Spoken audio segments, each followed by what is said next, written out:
Hi നമസ്കാരം, ഞാൻ സൈന്ധവിയാണ്. എന്തൊക്കെയുണ്ട് വിശേഷം? എല്ലാവർക്കും സുഖമെന്ന് വിശ്വസിക്കുന്നു. അതുപോലെ എനിക്ക് സുഖം തന്നെയാണ്. കാരണം ഇന്ന് ഞാൻ നിങ്ങളോട് ഷെയർ ചെയ്യാൻ വന്ന വിശേഷം എന്ന് വെച്ചാൽ, നമ്മൾ കുറച്ച് മുമ്പ് ഞാൻ എൻ്റെ യൂട്യൂബിൽ കണ്ട ഒരു വീഡിയോ ആണ്. കാരണം കോഴിക്കോട് പെരുമ്പറ എന്ന സ്ഥലത്ത് കുറച്ച് നാട്ടുകാരും പോലീസുകാരും തമ്മിലുണ്ടായ ചെറിയൊരു പ്രശ്നം. പക്ഷേ പ്രശ്നം ഇച്ചിരി വലുതാണ്. പക്ഷെ ചെറിയ രീതിയിലാണ് അവിടെ ഒരു ഉന്തും തള്ളും നാട്ടുകാരും പോലീസുകാരും തമ്മിലുണ്ടായത്. കാരണം അത് വേറൊന്നുമല്ല, ഒരു മസാജ് സെൻറ്ററിനെ സംബന്ധിച്ചുള്ളൊരു ഇഷ്യൂസായിരുന്നു. കാരണം ഒരു മസാജ് സെൻറ്ററിൻ്റെ ബോർഡ് കാണിച്ചിരുന്നു. അതിൻ്റെ പേരോ കാര്യങ്ങളൊന്നും ഞാൻ പറയുന്നില്ല. അന്നേരം അവിടെ എന്താ പറയുക, മസാജ് സെൻറ്റർ മാത്രമല്ല വേറെ പല കാര്യങ്ങളും നടക്കുന്നു എന്നുള്ള കംപ്ലൈൻറ്റിൽ പോലീസുകാർ റെയ്ഡ് നടത്തിയപ്പോൾ അതിൻ്റെ ഉടമസ്ഥനെയും ആൾക്കാരെയും ഒക്കെ പോലീസ് അറസ്റ്റ് ചെയ്യും. വണ്ടിയിൽ കയറ്റിക്കൊണ്ട് പോകുന്നതെല്ലാം വീട്ടിൽ നമ്മൾ കണ്ടിരുന്നു. അന്നേരം ഇത് ശരിയാണോ എന്ന് ചോദിച്ചാൽ ഒരിക്കലും ഇത് ശരിയല്ല. കാരണം തെറ്റാണോ എന്ന് ചോദിച്ചാൽ തെറ്റാണെന്നും എനിക്ക് പറയാൻ പറ്റത്തില്ല. കാരണം ഈ മസാജ് സെൻറ്ററിനെ കുറിച്ചാണ് പറയുന്നത്. കാരണം ആയുർവേദത്തിൽ തന്നെ പല ആൾക്കാരും മസാജ് ചെയ്യുന്നവരുണ്ട്, ഹോസ്പിറ്റലിൽ മസാജ് ചെയ്യുന്നവരുണ്ട്, നമ്മുടെ രോഗം സംബന്ധമായ കാര്യങ്ങൾക്ക് മസാജ് ചെയ്യുന്ന ആൾക്കാരുണ്ട്. പക്ഷേ മിക്ക എവിടുത്തെയും ഈ ലൈസൻസ് എടുത്ത് നോക്കിക്കഴിഞ്ഞാൽ ആയുർവേദത്തിൻ്റെ പേര് വെച്ചിട്ടാണ് ഇവർ ഈ ബിസിനസ് ചെയ്യുന്നത്. അത് റോങ് തന്നെയാണ്. കാരണം പല സ്ഥലത്തുള്ള പല പെൺകുട്ടികളുമാണ് ഇതിൽ വന്ന് പെടുന്നതും. ഇപ്പോൾ റീസെൻ്റിൽ ഒരു 2-3 മാസത്തിന് മുമ്പ് ഞാനൊരു വീഡിയോ കണ്ടിരുന്നു. എറണാകുളത്ത് ഒരു പെൺകുട്ടീനെ ഇങ്ങനെ ജോലിക്കാന്നും പറഞ്ഞുകൊണ്ട് വിളിച്ചിട്ട് അതിനോട് ഇങ്ങനെ പല രീതികൾ പറഞ്ഞിട്ട് അതൊരു പരസ്യമായി വന്ന് വീഡിയോ ചെയ്തതാണ് ആ കുട്ടി. അന്നേരം ഞാൻ ഇതിൻ്റെ ഉടമസ്ഥയിലുള്ള ആൾക്കാരോട് ചോദിക്കുന്ന ഒറ്റ കാര്യം മാത്രമേ ഉള്ളൂ, എന്തിനാണ് നിങ്ങൾ ഇത് ഈ ആയുർവേദം എന്ന് പറയുന്ന അതിൻ്റെ മറവിൽ ഇങ്ങനെ ഒരു ബിസിനസ് നടത്തുന്നത്? കാരണം ഇത് പല പ്രൊഫഷണലായിട്ട് ചെയ്യുന്ന ആൾക്കാർക്ക് വരെ ഇതൊരു ചീത്തപ്പേരാണ്. സീരിയസ്ലി പറയുക. കാരണം ഞാൻ ഒരു ആയുർവേദ ട്രീറ്റ്മെൻറ്റ് എടുക്കുന്ന ഒരു വ്യക്തിയാണ്.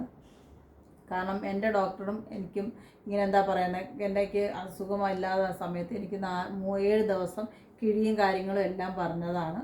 അതൊരു ലേഡി തന്നെയാണ് വന്ന് ചെയ്തതും കാര്യങ്ങളും എല്ലാം. കാരണം അത് ആരോഗ്യപരമായിട്ടുള്ള പ്രശ്നങ്ങൾക്ക് ചെയ്യുന്നതാണ് കേട്ടോ. അങ്ങനെ ജീവിക്കുന്ന, ഇത് വീടുകളിൽ പോയി മസാജ് ചെയ്ത് ലേഡീസിന് മസാജ് ചെയ്ത് കൊടുക്കുന്ന ചില സ്ത്രീകളുമുണ്ട്. അത് അവരുടെ ജീവിതത്തിൻ്റെ ഒരു ഭാഗം, അല്ലെങ്കിൽ അവർക്ക് ജീവിക്കാനുള്ളൊരു വഴിമാർഗമാണ്. പക്ഷേ ഇതിൻ്റെ മറവിൽ നടത്തുന്നതാണ് വളരെ മോശം. കാരണം ഈ ഒരു റീസണിൽ എനിക്ക് എൻ്റെ ഫേസ്ബുക്കിലൊരു ഫ്രണ്ടാണ്. കാരണം പുള്ളിക്കാരുടെ പേരോ കാര്യങ്ങളൊന്നും ഞാൻ പറയില്ല. കാരണം ഇങ്ങനെ ജസ്റ്റ് എനിക്ക് എപ്പോഴും ഹായ് അടിക്കാറുണ്ട്. അങ്ങനെ ഒരു ദിവസം ഞാനിങ്ങനെ പിന്നെ ഹായ്, അപ്പോൾ ഞാൻ ജസ്റ്റ് തിരിച്ച് ഹായ് അടിച്ചു. എന്നെ അറിയാമെന്ന് ചോദിച്ചപ്പോൾ പുള്ളിക്കാർ പറഞ്ഞ്, എനിക്ക് ഞാൻ കുറേ നാളായിട്ട് നിങ്ങളുടെ ഫ്രണ്ടാണ്, എനിക്ക് സംസാരിക്കണമെന്ന് തോന്നി, അതുകൊണ്ട് സംസാരിച്ചതാണെന്ന് പറഞ്ഞു. ഞാൻ പറഞ്ഞു ഓ ശരി എന്ന് പറഞ്ഞു. ഞാൻ ചോദിച്ചു നിങ്ങളെന്താ ചെയ്യുന്നത് ചോദിച്ചാൽ അത് പുള്ളിക്കാരി പുറത്തെവിടെയാണ്, ഇപ്പോൾ നാട്ടിൽ സെറ്റിലാണ് എന്ന് പറഞ്ഞു. അതെൻ്റെ അടുത്ത് സൈന്ധവി എന്താ ചെയ്യുന്നത് ചോദിച്ചാൽ ഞാൻ പറഞ്ഞു എനിക്ക് ഒരു ക്ലോത്തിങ് ബ്രാൻഡുണ്ട് തൃപ്പൂണിത്തറയിൽ, ഞാൻ ഒരു ഡിസൈനറാണെന്ന് പറഞ്ഞു. അന്നേരം ഇങ്ങനെ സംസാരിച്ചിരുന്ന സമയത്ത് ഇവരെന്നോട് പറഞ്ഞു എനിക്കൊരു ആയുർവേദം മസാജ് സെൻറ്റർ ഉണ്ടെന്ന് പറഞ്ഞു. ഞാൻ ചോദിച്ചാണോ, എൻ്റെ ഹോസ്പിറ്റലാണോ ചോദിച്ചപ്പോൾ അല്ല, ആയുർവേദത്തിൻ്റെ രീതിയിലുള്ളൊരു മസാജ് സെൻറ്റർ ആണെന്ന് പറഞ്ഞു. ഞാൻ ചോദിച്ചു അന്നേരം ഞാൻ ചോദിച്ചു അവിടെ ലേഡീസാണോ അതോ ആണുങ്ങളാണോ വരുന്നതെന്ന് ചോദിച്ചാൽ അത് 2 കൂട്ടരും വരും, ഫാമിലി ആയിട്ട് വരും. അത് കണക്ക് ആണുങ്ങൾ ഒറ്റയ്ക്ക് വരും, പെണ്ണുങ്ങൾ ഒറ്റയ്ക്ക് വരും എന്നൊക്കെ പറഞ്ഞ്. അതിൻ്റെ ചോദിച്ച് സൈന്ധവി ദിവസം വാന്ന് പറഞ്ഞു. ഞാൻ പറഞ്ഞു അയ്യോ ഞാനങ്ങനെ ഉള്ള സ്ഥലങ്ങളിൽ എനിക്ക് അങ്ങനത്തെ പറ്റില്ല, എനിക്ക് ഡോക്ടർ റെഫർ ചെയ്യും എൻ്റെ അസുഖത്തിന് വേണ്ടിയിട്ട്. ഞാൻ അങ്ങനെയുള്ള എൻ്റെ ഡോക്ടറുടെ ഹോസ്പിറ്റലിൽ തന്നെയാണ് ഞാൻ ചെയ്യാറുള്ളത്, അതും പെണ്ണുങ്ങൾ തന്നെയാണ് എന്ന് പറഞ്ഞു. അന്നേരം പുള്ളിക്കാരി എന്നോട് പറഞ്ഞു അല്ല സൈന്ധവി ആണുങ്ങളും ചെയ്യും എന്ന് പറഞ്ഞു. ഞാൻ ചോദിച്ചു അയ്യോ എനിക്കതിന് താല്പര്യമില്ല എന്ന് പറഞ്ഞു. ഞാൻ ചോദിച്ചു ഇതെന്താ ഇങ്ങനത്തെ ഒരു ബിസിനസ് നിങ്ങൾ ചെയ്യുന്നതെന്ന് ചോദിച്ചു. അത് ക്യാഷ് ഉണ്ടാക്കാനെന്ന് പറഞ്ഞു. ഞാൻ ചോദിച്ചു അന്നേരം ഇത് ഞാൻ ചോദിക്കുന്നത് നിങ്ങൾക്കറിയാം, ഞാൻ ഒരു കാര്യം കിട്ടിയാൽ അതിൻ്റെ മറുവശം അറിയാൻ വേണ്ടി ഞാൻ കിഴിച്ച് ഞാൻ സംസാരിക്കും. പണ്ട് അങ്ങനെ ചോദിച്ച സമയത്ത് ഈ പുള്ളിക്കാരി എന്നോട് പറഞ്ഞു സ്ത്രീകൾക്ക് എറണാകുളത്ത് തുടങ്ങുന്ന കാര്യമാണ്, സ്ത്രീകൾക്ക് ആണുങ്ങൾ വന്ന് മസാജ് ചെയ്ത് കൊടുക്കും, അതിനൊക്കെ പെൺകുട്ടികൾ ആൺകുട്ടികൾക്കും മസാജ് ചെയ്ത് കൊടുക്കുമെന്ന് പറഞ്ഞു. ഞാൻ ചോദിച്ചാൽ അത് തെറ്റല്ലേ? ആ തെറ്റൊന്നുമല്ല. ഞാൻ ചോദിച്ചാൽ ഇത് ആയുർവേദം പഠിച്ച കുട്ടികളെയാണോ എടുക്കുന്നത്? അല്ല, ആയുർവേദം പഠിക്കാത്ത ആൾക്കാരും ഉണ്ട്, പഠിച്ചവരും നോർമലി ചെയ്യുന്ന ആൾക്കാരുണ്ട് എന്ന് പറഞ്ഞു. ഞാൻ ചോദിച്ചാൽ അന്നേരം ഇത് മോശമല്ലേ ഇങ്ങനെ ചെയ്യുന്നത്? അല്ല, അത് അവർക്ക് ഇഷ്ടമാണ്. ഈ മസാജ് ചെയ്യുന്ന പെണ്ണുങ്ങൾക്ക് ക്യാഷിന് വേണ്ടിയിട്ട് ഞാൻ ചോദിച്ചാൽ അന്നേരം അവർക്ക് എത്ര ഇതിനൊക്കെ പേയ്മെൻറ്റ് ചോദിച്ചാൽ പറഞ്ഞ് ഞങ്ങൾക്കിവിടെ ടോട്ടൽ എമൗണ്ട് എന്ന് പറഞ്ഞാൽ ഒരു 3000 ആണ്. പക്ഷേ അവിടെ ഉള്ളിൽ ചെന്ന് കഴിയുമ്പം അവർ ഓരോ ഐറ്റംസിന് മാറ്റി മാറ്റി ഇങ്ങനെ എമൗണ്ട് ചോദിക്കുമെന്ന് പറഞ്ഞു. ഞാൻ പറഞ്ഞു ഓ അങ്ങനെയാണോ എന്ന് ചോദിച്ചു. അന്നേരം എനിക്ക് അവർ പറഞ്ഞ ആ കാര്യങ്ങളോട് യോജിപ്പോ ഇല്ലെങ്കിൽ ആ കാര്യങ്ങളോട് എന്താ പറയുക ഇതും ഒന്നും എനിക്ക് എന്നെ സംബന്ധിച്ച് ഞാനെന്ന് പറഞ്ഞൊരു വ്യക്തിയെ സംബന്ധിച്ച് എനിക്കത് ആ ഒരു ഫ്രണ്ട്ഷിപ്പ് പോലും എനിക്ക് ഉൾക്കൊള്ളാൻ പറ്റാത്ത രീതിയിലുള്ള ആൾക്കാരാണ്.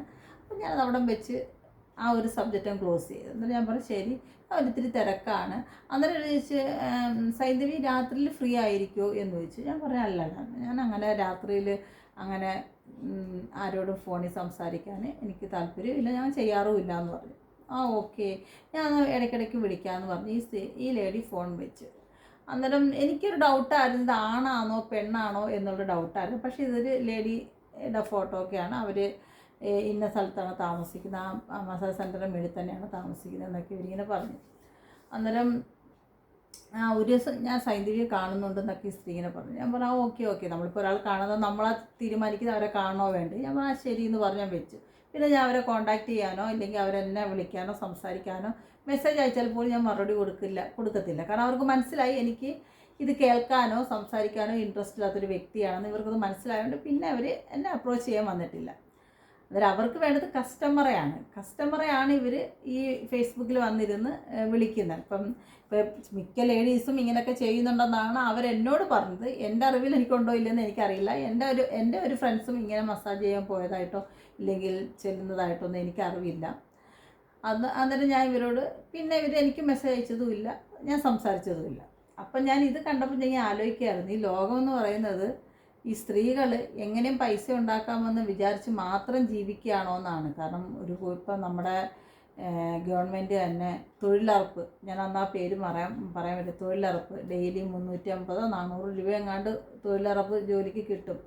ഒരു സാധാരണ ഒരു കുടുംബം ഒരു ഹസ്ബൻഡും വൈഫും ആണെങ്കിൽ ഒരു സാധാരണ ജോലിക്ക് പോയി കഴിഞ്ഞാൽ ആ ഒരു എമൗണ്ട് മതി ഒരു കുടുംബം കഴിയാൻ. ഇല്ലെങ്കിൽ ഹസ്ബൻഡും വർക്ക് ചെയ്യുന്നവർക്കാണെങ്കിൽ 350 രൂപ കിട്ടും തൊഴിലുറപ്പിന്, കൊണ്ടില്ലെങ്കിൽ 400 രൂപ. പിന്നെ ഈ പല വീടുകൾ, എൻ്റെ വീട്ടിൽ ജോലിക്ക് വന്ന സ്ത്രീക്ക് ഞാൻ കൊടുത്തിരുന്ന അവർക്ക് 500 രൂപയാണ് ഒരു ദിവസം.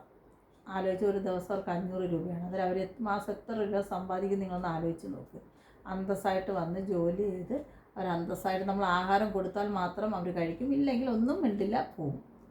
അല്ല നമ്മുടെ വീട്ടുകാര്യങ്ങളോ അതും ഇതോ ഒന്നും തിരക്കാനോ എടുക്കാനോ വരില്ല, അവരവരെ കാര്യം നോക്കി അവർ പോവും. അങ്ങനെയുള്ള ഈ സമൂഹത്തിൽ അങ്ങനെയുള്ള സ്ത്രീകളും ജീവിക്കുന്നുണ്ട്. പിന്നെ ഈ പെൺകുട്ടികൾ എന്തിനാണ് ഇതിനായിട്ട് ഇറങ്ങിത്തിരിക്കുന്നത്? പെൺകുട്ടികൾ വരെ ഉണ്ടാവും ഒരു ഇതിലാണെന്ന് അറിയപ്പെടുന്ന ഈ പെൺകുട്ടികൾ എന്തിനാണ് ഇങ്ങനൊരു സിറ്റുവേഷനിൽ ഇറങ്ങിപ്പെടുന്നതെന്ന് എനിക്ക് എത്ര ആലോചിച്ചിട്ടും മനസ്സിലാവുന്നില്ല. ഈ സമൂഹത്തിൽ ജീവിക്കാൻ ആഡംബരത്തിന് വേണ്ടിയിട്ടാണോ അല്ലെങ്കിൽ ഇവരെന്തിനാണ്? കാരണം ഒരു രക്ഷകർത്താക്കൾ ഒരു സ്വന്തം മക്കളെ ഒരിക്കലും ഒരു മസാജ് സെൻറ്ററിൽ ജോലിക്കായിട്ട് വിടില്ല, ഒരിക്കലും വിടത്തില്ല. അന്നേരം അങ്ങനെ ഈ വീട്ടുകാരറിയാതെ ഇല്ലെങ്കിൽ വീട്ടിൽ ദാരിദ്ര്യമാണെങ്കിൽ എവിടെയൊക്കെ ജോലി കിട്ടും, അന്തസ്സായിട്ട് ഏതെല്ലാം വീട്ടു ജോലിക്ക് പോയി നിൽക്കാം, അതൊരു അന്തസ്സാണ്. അല്ലാതെ ഇങ്ങനെ ഒരു ജോലി ചെയ്ത്, കാരണം അവർ ആ ഇത്രയും പ്രശ്നം ഉണ്ടാക്കുന്നത് ഇവരുടെ മുഖം മൂടി വെച്ച് കൊണ്ടുപോയതിനാണ്, പോലീസുകാർ കൊണ്ടുപോയതാണ് ഇത്രയും പ്രശ്നം നടത്തിയത്. കാരണം ഈ മുഖം മൂടി ഇല്ലാതെ ഇവർക്ക് ഇറങ്ങി ഈ പാർലറിലോട്ട് കയറാനും വരാനും ഒക്കെ പറ്റുമായിരുന്നു. പക്ഷേ ഇങ്ങനൊരു പ്രശ്നം വന്നപ്പോൾ മുഖം മൂടി വെച്ചുകൊണ്ട് പോയാലാണ് ആ നാട്ടുകാർ അതിനെ പ്രതികരിച്ചത്. കാരണം ലോകം വളരുന്നുണ്ട്, സത്യം തന്നെയാണ്. പക്ഷെ മനുഷ്യൻ്റെ മനസ്സാണ് ഈ പണത്തിൻ്റെ പിന്നാലെ ഓടിക്കൊണ്ടിരിക്കുന്നത്. ഇപ്പം സാധാരണ ഒരു കുടുംബത്തിലെ പെൺകുട്ടിയാണെങ്കിലും ആൺകുട്ടികളാണെങ്കിലും ഇഷ്ടം പോലെ കാര്യങ്ങൾ ഇന്ന് നമ്മുടെ ലോകത്തുണ്ട്, ജീവിക്കാനുള്ള മാർഗങ്ങൾ. അല്ലെങ്കിൽ പുറത്തിറങ്ങി എവിടെയൊക്കെ പോയി ജോലി ചെയ്യാം. പക്ഷേ ഈ ഒരു ബിസിനസ് ചെയ്യുന്നത് മോശമായ കാര്യങ്ങൾ തന്നെയാണ്. ഒരിക്കലും ഇങ്ങനത്തെ ഒരു ബിസിനസ് ചെയ്യാനോ അതിന് നമ്മൾ പ്രോത്സാഹനം നൽകാനോ പാടില്ല. കാരണം എപ്പോഴും അതൊരു ബാഡ് കാര്യങ്ങളാണ്. കാരണം സ്വന്തം മക്കളെ ആയാലും സ്വന്തം പെങ്ങളെ ആയാലും സ്വന്തം ആരെ ആയാലും ഒരു രീതിയിലും വൃത്തികെട്ട രീതിയിൽ വന്ന് കാണുന്ന മനുഷ്യർ മാത്രമേ ഇങ്ങനെയുള്ള ബിസിനസ് ചെയ്യുകയുള്ളൂ. അങ്ങനെ പല ആൾക്കാരുണ്ട് കേട്ടോ, പല ആൾക്കാർ പല രീതിയിലുണ്ട്. ഈ സമൂഹത്തിലൊരു സ്ത്രീ ഒറ്റയ്ക്ക് ജീവിക്കുമ്പോൾ നമുക്ക് ഏറ്റവും കൂടുതൽ മനസ്സിലാകുന്ന ഈ ലോകത്തെ മനുഷ്യരൊക്കെ ഇങ്ങനെയാണെന്ന് തിരിച്ചറിവ് വരുന്നത്. കാരണം ഇപ്പം ആ ഒരു സ്ത്രീ എനിക്ക് വന്ന് മെസ്സേജ് അയക്കേണ്ടയോ, അല്ലെങ്കിൽ ഞാൻ അങ്ങനെയുള്ള ഒരു മസാജ് സെൻറ്ററിൽ പോയി നടക്കുന്ന അല്ലെങ്കിൽ മസാജ് ചെയ്യാൻ നടക്കുന്ന ഒരാളൊന്നുമല്ല. എനിക്ക് തണുപ്പടിച്ചാൽ നൂന്നിരിക്കാൻ പറ്റത്തില്ല. ഉള്ള സത്യം പറയും. ഈ കാണുന്ന കോലങ്ങളേ ഉള്ളൂ. നല്ലൊരു മഴ പെയ്ത് കഴിഞ്ഞാൽ പിന്നെ കൈയും കാലും അനക്കാൻ പോലും പറ്റാത്തൊരു രീതിയിലുള്ള അവസ്ഥയിൽ ജീവിക്കുന്ന സ്ത്രീയാണ് ഞാൻ. മരുന്നില്ലാതെ ഒരു നേരം ജീവിക്കാൻ പറ്റത്തില്ല. ഈവൻ ഇപ്പോൾ ഒരു 2-3-4-5 ദിവസമായി ഈ തലയുടെ ഈ സൈഡ് ഇത്രയും വേദന തുടങ്ങിയിട്ട്. അതിപ്പോൾ മോനൂസ് പലപ്പോഴും ലീവാകുമ്പോൾ ഹോസ്പിറ്റലിൽ പോകാമെന്ന് വിളിക്കുന്നുണ്ട്. ഞാനാണ് വേണ്ട വേണ്ട വേണ്ട വേണ്ട പോവണ്ട. എന്നിട്ട് ഇപ്പോഴും പാനഡോൾ കഴിച്ചിട്ടിരിക്കുകയാണ്. കാരണം എനിക്ക് ആ ഒരു പെയിൻ വന്നാൽ ഭയങ്കര ബുദ്ധിമുട്ടാണ്. കാരണം എനിക്കൊരു ഒരു ചെറിയ വേദന പോലും താങ്ങാൻ കപ്പാസിറ്റി ഇല്ലാത്തൊരു വ്യക്തിയാണ് ഞാൻ. തണുപ്പടിച്ചാലോ ഇല്ലെങ്കിൽ ഒന്ന് ദേഹം ചുമ്മാ ഒന്ന് ഇഞ്ചക്ഷൻ എടുത്താൽ പോലും എനിക്ക് പെയിനാണ്. ഉള്ള സത്യം പറയാണ്. കാരണം അങ്ങനൊരു ടൈപ്പായിപ്പോയി. മാനസിക രോഗമാണെന്ന് ചോദിച്ചാൽ എനിക്കറിയില്ല. കാരണം എനിക്ക് ഇന്നലെ രാത്രിയിലും മോസ് എന്നോട് പറഞ്ഞു, കുഞ്ഞാവ ഈ ചെറിയ പെയിൻ വരും കുഞ്ഞാവയ്ക്ക് ഭയങ്കരമായിട്ട് കുഞ്ഞാവ തളർത്തി കളയും. സത്യമാണ്. എനിക്കിന്ന് രാത്രി മൊത്തം വയ്യായിരുന്നു. അതുപോലെ തന്നെയാണ് ഈ ഉറക്കത്തിൽ മൊബൈലിൻ്റെ ശബ്ദം കേട്ടാൽ ഞെട്ടി ഉണരും. പിന്നെ എനിക്ക് തലവേദനയാണ്. അതുപോലെ ഉറക്കത്തിൽ നല്ല തലവേദന വന്ന് ഞാൻ ഉറക്കം എണീക്കും. അങ്ങനെ കുറേ പ്രശ്നങ്ങൾ നമ്മളെ സംബന്ധിച്ചുണ്ട്. അന്നേരം അവർക്ക് എന്ത് തോന്നിയിട്ടാണോ എന്നെ ഇതിന് വിളിച്ച് മസാജ് ചെയ്യാൻ അങ്ങോട്ട് ചെല്ലാൻ പറഞ്ഞത് എന്തിനാണോ എന്ന് എനിക്കറിയില്ല. ഗെയ്സ്, നിങ്ങൾക്ക് അങ്ങനെ എന്നെ കണ്ടിട്ട് ഫീൽ ചെയ്തോ? സീരിയസ്ലി ചോദിക്കുക. എനിക്ക് തന്നെ 100 പ്രശ്നങ്ങൾ എൻ്റെ ലൈഫിലുണ്ട്. അന്നേരം ഇവരെന്നെ ഞാൻ വിളിച്ചപ്പോൾ എനിക്ക് ഒട്ടും ഇഷ്ടപ്പെട്ടില്ല. കാരണം എനിക്കത് ഞാൻ പറയാം, അയ്യോ ഞാൻ അങ്ങനെ മസാജിനൊന്നും പോകുന്നൊരു വ്യക്തിയല്ല. കാരണം ഞാൻ എൻ്റെ വീട്ടിൽ ജോലിയും ചെയ്ത് എൻ്റെ ബ്രദർ ഉച്ചയ്ക്ക് വരുന്നതിന് ഭക്ഷണം കൊടുത്ത് ഞാൻ എൻ്റെ കുഞ്ഞ് സൈന്ധവി നോക്കി ഇങ്ങനെ ജീവിക്കുന്നൊരു വ്യക്തിയാണ്. പിന്നെ എനിക്ക് കാരണം പുള്ളിക്കാരിക്ക് അറിയില്ല എനിക്ക് യൂട്യൂബ് ചാനലൊന്നും ഉണ്ടെന്ന് കേട്ടോ. അതിന് ഞാൻ ഈ റീസെല്ലിൽ എന്നോട് അന്ന് തന്നെ എന്തോ ചോദിച്ച സമയത്ത് എൻ്റെ അടുത്ത് എന്തെടുക്കുക ഞാൻ പറഞ്ഞു, എനിക്ക് ഒരു ചെറിയ യൂട്യൂബ് ചാനലുണ്ട്, ഞാൻ അതിൽ വീഡിയോ ചെയ്യുന്നു. പിന്നെ അതിന് ശേഷം എനിക്ക് മെസ്സേജ് ഇട്ടിട്ടേ ഇല്ല. കാരണം പേടിച്ചിരിക്കുക ഞാൻ യൂട്യൂബിലൊന്നും എന്തെങ്കിലും സംസാരിക്കുമെന്ന് വെച്ച്. ആളുടെ പേരോ കാര്യങ്ങളൊന്നും ഞാൻ പറഞ്ഞില്ലെന്ന് പറയത്തില്ല. കാരണം അത് മോശമാണ്. കാരണം എന്തിനാണ് നമ്മളായിട്ട് അവരെ ഒരു ഇതാക്കുന്നത്? ഒരു പുറത്തൊക്കെ എവിടെയൊക്കെ ജീവിച്ച സ്ത്രീയാണെന്നാണ് പറയുന്നത്, എനിക്കറിയില്ല. കാരണം അതുപോലെയാണ് വേറെ ചില സ്ത്രീകളും നമ്മുടെ ഫേസ്ബുക്കിലുണ്ട്. സ്ത്രീകളാണെന്ന് അറിഞ്ഞിട്ടും വന്ന് മെസ്സേജ് അയക്കുക, എന്നിട്ട് അവരുടെ ഫോട്ടോസൊക്കെ നമുക്ക് ഷെയർ ചെയ്യുക. ഈ ഒരു പെൺകുട്ടി ഞാൻ ചോദിച്ചു, താൻ എന്തിനാണോ എനിക്ക് തൻ്റെ ഫോട്ടോ ഷെയർ ചെയ്യുന്നതെന്ന് ചോദിച്ചു.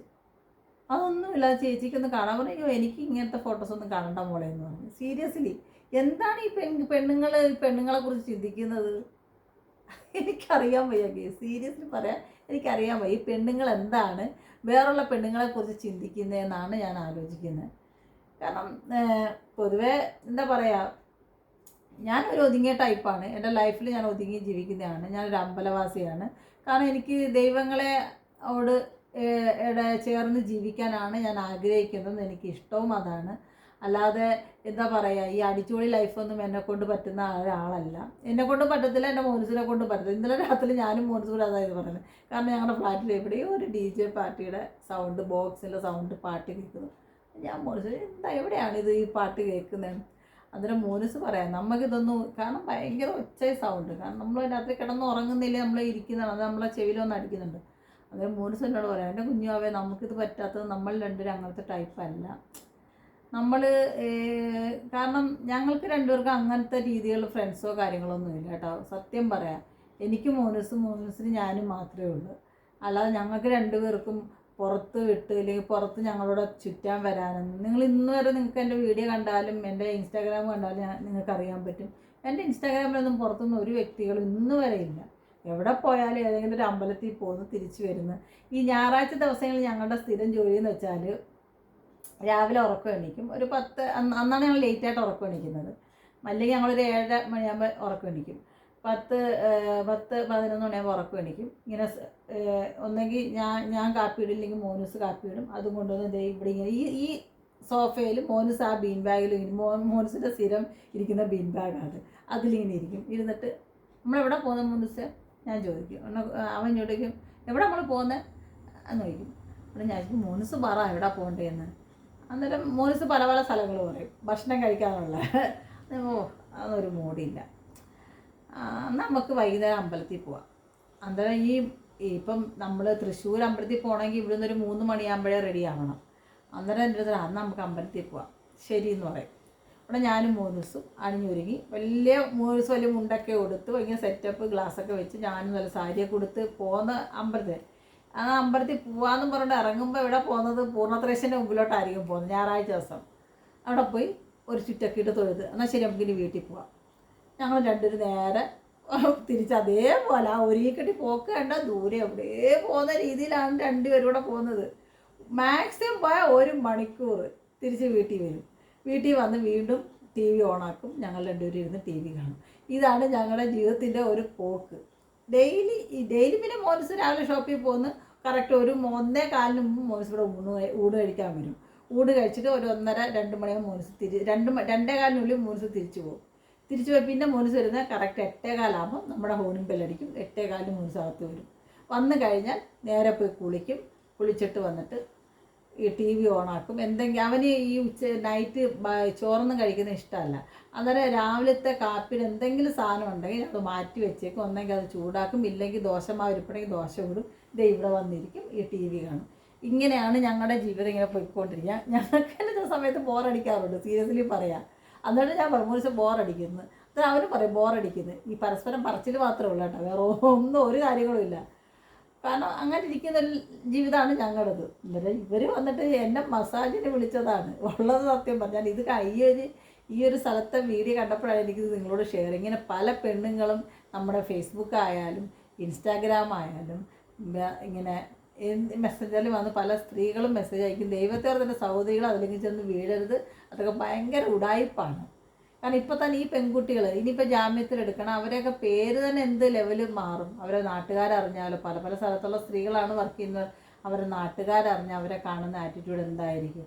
പണ്ട് ദുബായിൽ താമസിച്ച സമയത്ത് നമ്മുടെ വണ്ടിയുടെ സൈഡിൽ കൊണ്ട് ഇങ്ങനെ കാർഡ് വെക്കും, ഇല്ലെങ്കിൽ നമ്മുടെ ഫ്ലാറ്റിൻ്റെ വാതിലിൽ കൊണ്ടുവന്ന് കാർഡ് ഇട്ടിട്ട് പോകും.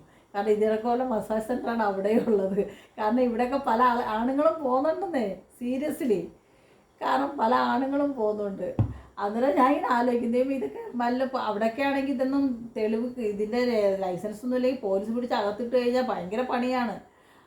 അന്നേരം ഇവിടേക്ക് ഇതിനൊക്കെ കറക്റ്റായിട്ടൊരു നിയമങ്ങളും കാര്യങ്ങളും കൊണ്ടുവരണം. ഇങ്ങനെയുള്ള മസാജ് സെൻ്ററുകളോ ഇങ്ങനെ ആക്കിയിരിക്കും. കാരണം ചില പെൺകുട്ടികളുടെ ലൈഫാണ് അവിടെ നഷ്ടപ്പെട്ടു പോകുന്നത്. നമ്മൾ പോലും ചിന്തിക്കത്തില്ല പെൺകുട്ടികൾ ചെന്ന് പെടുന്നത്. അന്നേരം എപ്പോഴും ഇതിനൊക്കെ ഒരു നിയമങ്ങൾ നമുക്ക് ആൾക്കാർ ഈ നമ്മുടെ ഭരണഘടന ചെയ്തേ പറ്റൂ. കാരണം വോട്ട് ചോദിച്ച് മാത്രം വീട്ടിൽ വന്നാൽ പോരല്ലോ. കാരണം ഇങ്ങനെയുള്ള കാര്യങ്ങൾ എല്ലാവരും ചെയ്യണമല്ലോ. കാരണം ഇതിൻ്റെയൊക്കെ റൂളും ഇതിൻ്റെ ലൈസൻസ് കൊടുക്കുന്ന ആൾക്കാർ എന്തിൻ്റെ പേർക്കാണ് ഇതിൻ്റെ ലൈസൻസ് കൊടുത്തത്, ഇടയ്ക്കിടയ്ക്ക് പോയി ചെക്ക് ചെയ്യുക. ഈ ചെക്കിങ്ങൊക്കെ ഉള്ള കാര്യങ്ങൾ, ഈ ഫുഡ് ചെക്കിങ് ഉള്ള കണക്കാണ് ഇതിന് ചെക്കിങ്ങിന് പറയാതെ പോയി അവിടെ എന്താ നടക്കുന്നതെന്ന് ശ്രദ്ധിക്കുക. ഒരു ലൈസൻസ് കൊടുത്താൽ ശ്രദ്ധിക്കേണ്ട കാര്യങ്ങളാണ് ഇതൊക്കെ ശ്രദ്ധിക്കുക. അല്ലാതെ ഒരു കാര്യം വരുമ്പം പോലീസുകാർ അവിടെ ഓടിപ്പിടിച്ച് അവിടെ പോയി അറസ്റ്റ് ചെയ്ത് കൊണ്ടുവരുന്ന ഇതിനെല്ലാം ചെക്കിങ് കാര്യങ്ങൾ. ചിലപ്പോൾ ഇതിൻ്റെ പേർക്ക് എത്ര പ്രാവശ്യം പരാതി ചെന്നിട്ടായിരിക്കും ഇപ്പോൾ ഒരു പോലീസ് വന്ന് റെയ്ഡ് ചെയ്തത്. അന്നേരം ഇങ്ങനെയുള്ള കാര്യങ്ങൾ ഈ മസാജ് സെൻ്ററിലൊക്കെ നടക്കുന്ന കാര്യങ്ങൾ കറക്റ്റാണോ, ഇല്ലെങ്കിൽ അതിനപ്പുറത്ത് വേറെ എന്തെങ്കിലും വൃത്തികേടുണ്ടോ എന്നൊക്കെ ചെക്ക് ചെയ്യിപ്പിക്കണം. പിന്നെ എപ്പോഴും പെണ്ണുങ്ങൾ തന്നെ മസാജ് ചെയ്യുന്നതാണോ നല്ലത്, അല്ല ആണുങ്ങളെ കൊണ്ട് മസാജ് ചെയ്തിട്ട് എന്ത് കാര്യം സാധിക്കാനാണ് ഈ പെണ്ണുങ്ങൾക്ക്. അതേ കണക്ക് തന്നെ ആണുങ്ങൾക്ക് മസാജ് ചെയ്ത് കൊടുക്കുക. അതൊക്കെ നേരാ വഴിക്ക് പോവും, അതൊന്നും ഒരു തെറ്റല്ല. പക്ഷേ അതിൻ്റെ മറുവശത്ത് ഈ വൃത്തികേട്, ഈ പെൺവാണിഫം എന്നൊക്കെ പറയുന്നത് അത് കേൾക്കാൻ കൊള്ളാത്ത വാക്കുകളുമാണ്, പറയാൻ കൊള്ളാത്ത വാക്കുകളാണ്. കാരണം എന്നെ സംബന്ധിച്ച് എൻ്റെ വായിൽ നിന്ന് അങ്ങനെ ഒരു വാക്ക് വീഴാൻ എനിക്ക് താല്പര്യമില്ലാത്തൊരു സ്ത്രീയാണ്. സോറി ഞാൻ അങ്ങനെ പറഞ്ഞതിന്. ഇങ്ങനത്തുള്ള രീതികളും ഇങ്ങനെയുള്ള പ്രവൃത്തികളൊന്നും ഒരിക്കലും ഒരു മനുഷ്യരും ഇതിനൊന്നും കൂട്ടി നിൽക്കരുത്. കാരണം എല്ലാവരും മനുഷ്യരാണ്. കാരണം ഇങ്ങനെ മാത്രമല്ല നമുക്ക് ജീവിക്കാൻ പറ്റുന്നത്. ഈ ലോകം പരന്നു കിടക്കുന്നതാണ്. ഇവിടെ ജീവിക്കാൻ ഇഷ്ടം പോലെ വഴി മാർഗങ്ങളുണ്ട്, ജോലികളുണ്ട്. അതൊക്കെ കണ്ടുപിടിച്ചു. അപ്പോൾ നമുക്ക് കുറച്ച് പൈസയെ കിട്ടത്തുള്ളൂ. പക്ഷേ ആ കുറച്ച് പൈസയിലുള്ള അഭിമാനവും സന്തോഷവും ഒന്ന് വേറെയാണ്. പക്ഷേ ഇപ്പം അഭിമാനം അന്തസ്സും എല്ലാം പോയില്ലേ ഈ പൈസ കിട്ടിയിട്ട്. അങ്ങനെയുള്ള സ്ഥലങ്ങളിൽ പോകാതിരിക്കുക. കഴിവതും പെൺകുട്ടികൾ ഇങ്ങനെയുള്ള സ്ഥലങ്ങളിൽ ജോലിക്ക് പോകാതിരിക്കുക. കൂടുതൽ ടൗണിൽ പഠിക്കാൻ വരുന്ന പെൺകുട്ടികളാണ് ഇങ്ങനത്തെ പരിപാടിക്ക് നിൽക്കുന്നത് എന്നാണ് ആ ലേഡി പറഞ്ഞത്. അന്നേരം ഞാൻ പറയാണ്, മക്കൾ കയ്യിൽ അനാവശ്യമായ പൈസകൾ വന്നാൽ അവരെ ചോദ്യം ചെയ്യുക, തിരക്കുക. ഒരു പുതിയ ഡ്രസ്സിട്ട് നമ്മൾ മേടിച്ചു കൊടുക്കുന്ന ഡ്രസ്സല്ലാതെ ഒരു പുതിയ ഡ്രസ്സിട്ട് തീർച്ചയായിട്ടും തിരക്കുക. ഇത് എവിടെ നിന്നാണെന്ന് തിരക്കുക. അത് നിങ്ങൾ കൊടുക്കുന്ന പൈസ, നിങ്ങൾ സ്കൂളിൽ പഠിക്കുന്ന ഇവിടെ കോളേജിൽ പഠിക്കുന്ന മക്കൾക്ക് അറിയില്ല നിങ്ങൾ കൊടുക്കുന്ന പൈസ എമൗണ്ട് എത്രയാണെന്ന്. അതിൽ കവിഞ്ഞ് ഇവർ യൂസ് ചെയ്യുക, അതിൽ കവിഞ്ഞ് ഒരു ആഡംബരം കാണിക്കുകയും ചെയ്താൽ തീർച്ചയായിട്ടും അച്ഛനും അമ്മയും ശ്രദ്ധിക്കുക, ഇതിന് പിന്നിൽ എന്തോ ഉണ്ടെന്ന് ആലോചിക്കുക. അപ്പോൾ എനിക്കിന്ന് പറയാനുള്ള ഈ കാര്യങ്ങളാണ്. കഴിവതും ഇങ്ങനെയുള്ള സ്ഥാപനങ്ങൾ നമ്മൾ പ്രോത്സാഹിപ്പിക്കാതിരിക്കുക. അന്നേരം നാളെ ഇതൊക്കെ നാടിനും മക്കൾക്കും എല്ലാവർക്കും നാശമാണ്, എല്ലാ മനുഷ്യർക്കും നാശം തന്നെയാണ്. അന്നേരം എനിക്കിന്ന് പറയാനുള്ള വിഷയം ഇതാണ്. അപ്പോൾ എല്ലാവരും സന്തോഷത്തോടെ സമാധാനത്തോടെ ഇരിക്കുക. നമുക്ക് വീണ്ടും ഒരു വീഡിയോ ആയിട്ട് വീണ്ടും കാണാം. Okay, bye bye, Tata.